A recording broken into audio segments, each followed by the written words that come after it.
భారత సైన్యం దెబ్బతో దిమ్మ తిరిగి మైండ్ బ్లాంక్ అయిన పాకిస్తాన్ ఇప్పుడేం చేస్తుంది? పాక్ ఆర్మీ ముందున్న ఆప్షన్స్ ఏంటి? ఇప్పుడు దేశంలో ఇదే చర్చ జరుగుతోంది. ఇంతకీ భారత సర్జికల్ స్ట్రైక్స్ కు కౌంటర్ గా పాకిస్తాన్ ఏం చేసే అవకాశాలున్నాయి? Watch the story.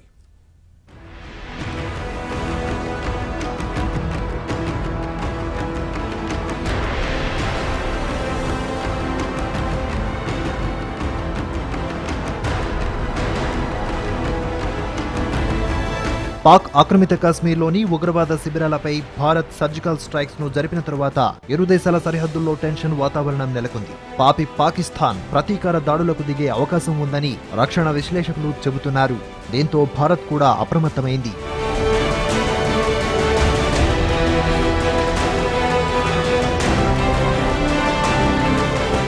Bharat దాడితో Pak ఇప్పుడు ఏం చేసే ఛాన్స్ ఉంది? పాకిస్తాన్ ప్రతీకారానికి దిగితే ఏం జరుగుతుంది? ఆ దేశం ఎలా స్పందిస్తుంది?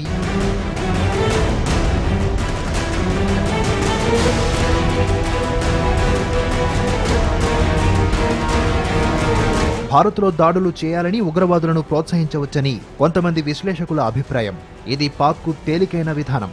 దీన్ని ఇప్పటికే అనుసరిస్తోంది కూడా. ఆ దేశానికి చెందిన ఐఎస్ఐ తరచూ ఉగ్రవాదుల ద్వారా దాడులు చేయిస్తున్న సంగతి తెలిసిందే. దీన్ని దృష్టిలో పెట్టుకుని భారత ముఖ్య నగరాల్లో ఉగ్రవాద దాడులు జరగొచ్చని అంటున్నారు. భారత నిఘా వ్యవస్థలు ఇప్పటికే ఈ విషయంలో హెచ్చరికలు జారీ చేశాయి. కేంద్ర హోంమంత్రి రాజ్నాథ్ సింగ్ కూడా అన్ని రాష్ట్రాల ముఖ్యమంత్రులకు స్వయంగా ఫోన్ చేసి అప్రమత్తంగా ఉండాలని అలర్ట్ చేయడం ఈ వాదనలకు బలమిస్తోంది.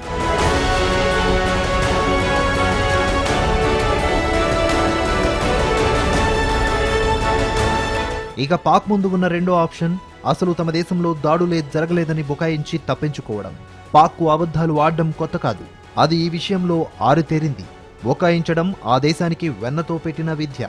దీంతో పాక్ ప్రజలతో పాటు ముఖ్యంగా కరడుగట్టిన ముస్లిం వాదులను సంతోషపెట్టినట్టవుతుంది. భారత దాడుల విషయంలో అబద్ధమాడి తేలికగా తప్పించుకోవచ్చని విశ్లేషకులు అంటున్నారు. అయితే నిజానికి ఇది పాక్కు ముందు నుయ్యి వెనక గొయ్యి లాంటి పరిస్థితి. భారత్ దాడి చేసిందని చెబితే నిద్రపోతున్న సమయంలో భారత సైన్యాన్ని దెబ్బతీసిందని అంగీకరించాలి.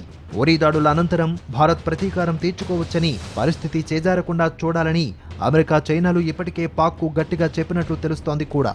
కాబట్టి భారత్ మెరుపుదాడిని పాక్ దిగమింగుకోక తప్పని స్థితి నెలకొంది.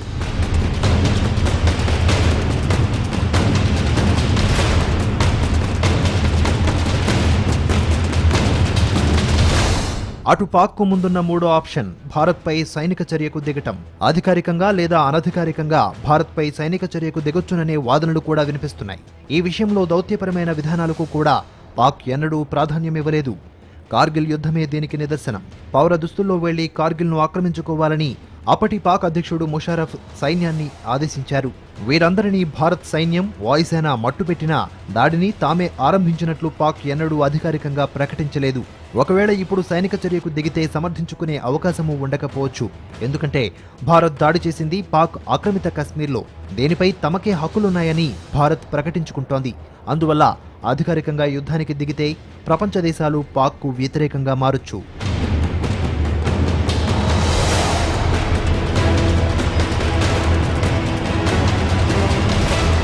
ఇక పాక్కు ఉన్న మరో ఆప్షన్ భారత్కు సన్నిహితంగా ఉన్న ఆఫ్ఘనిస్తాన్లో సమస్యలను ప్రేరేపించడం.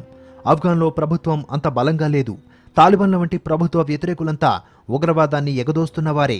ఇప్పటికే పాక్ ఆ దేశంలో సమస్యలను సృష్టించడానికి ప్రయత్నిస్తోంది. భారత్ అడుగుజాడల్లో ఆఫ్ఘనిస్తాన్ సార్క్ సమావేశాన్ని బహిష్కరించడాన్ని పాక్ అవమానంగా భావిస్తోంది. భారత్ను దెబ్బతీయడానికి అక్కడ మరింతగా సమస్యలు సృష్టించడాన్ని అవకాశంగా తీసుకోవచ్చు. ఇక పాక్ ముందు ఉన్న చివరి ఆప్షన్ అణ్వాయుధ ప్రయోగం చేస్తామని సీన్ క్రియేట్ చేయడం. పాకిస్తాన్ రక్షణ మంత్రి ఇటీవల వ్యూహాత్మక ఆయుధాలపై ప్రసంగిస్తూ వీటి గురించి ప్రస్తావించారు. అయితే పెద్ద ఎత్తున ప్రాణ నష్టాన్ని కలిగించే అణ్వాయుధాల ప్రయోగానికి అమెరికా, చైనాలు అంగీకరించకపోవచ్చు. అయినా బేఖాతురు చేసి అణ్వాయుధాల్ని ముందుగా ప్రయోగిస్తే ప్రతిగా భారత్ అణ్వాయుధాలను ప్రయోగించినా ఇతర దేశాలేవీ అభ్యంతరం తెలపకపోవచ్చు.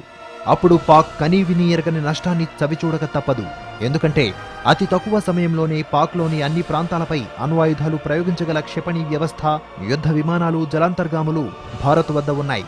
ఈ విషయం పాక్ సైనికాధికారులకు తెలియనిది కాదు. అందువల్ల అణ్వాయుధ ప్రయోగానికి అంతగా అవకాశం లేదని అనుకోవచ్చని కొంతమంది రక్షణ నిపుణుల వాదన.